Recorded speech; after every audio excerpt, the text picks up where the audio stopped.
هوريك فيديوهين بيبينوا لك العلاقة اللي بقت موجودة دلوقتي في النادي الاهلي بين الجمهور وبين اللعيبة.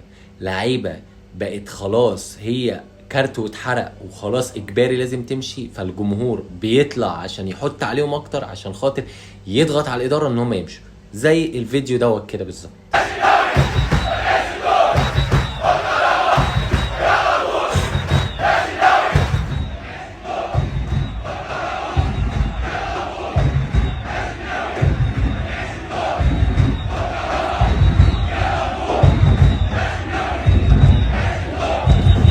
الفيديو دوت الشناوي اخر ماتش مع باتشوكا لما الاهلي خسر، جه اخر الماتش قعد يقول لهم انا كمان همشي، وقعد يعيش الدور والكلام ده كله، وطلع بعديها في تصريح قال لك انا كان قصدي امشي ان انا ادخل اوضه اللبس يعني وكده.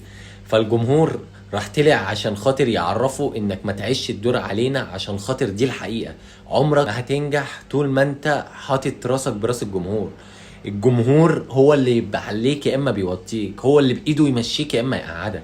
انما انك تحط راسك براس الجمهور وتعمل عقلك بعلوم وترد عليهم وتطلع وتستفزهم، مهما كنت كابتن من كباتن الفريق ومهما كنت واخد بطولات السنين، ده مش هيحصل، ده استحاله يحصل. بعد الماتش الشناوي ده الفيديو التاني اللي انا هوريه لكم، الشناوي كان عايز يروح بقى للجمهور والمدير الكرة بنفسه اللي مرضيش، هو وكهربا.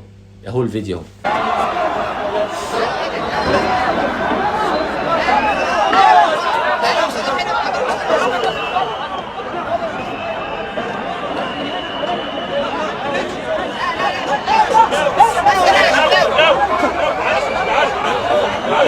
يلا يا شناوي يلا كله جول.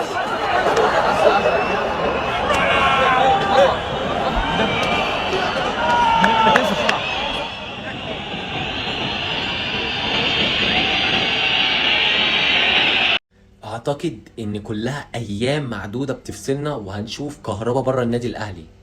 اعتقد كهربا ما بقاش مرغوب في النادي الاهلي تماما، لا من الجماهير ولا من الاداره، وبيعمل مشاكل كتير زي حاجات كتير احنا شفناها قبل كده مع كولر مع مدير الكره ومع غيره ومع غيره ومع غيره.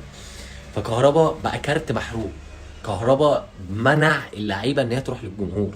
انت متخيل يعني الجمهور بيندع على اللعيبه واللعيبه ما بتروحش. طبعا كولر ليه تصريحات بعد المباراه، قال لك ما ينفعش يكون اللعيبه اتشتمت قبل الماتش ويجي بعد الماتش الجماهير تنده لها فتروح لها عادي.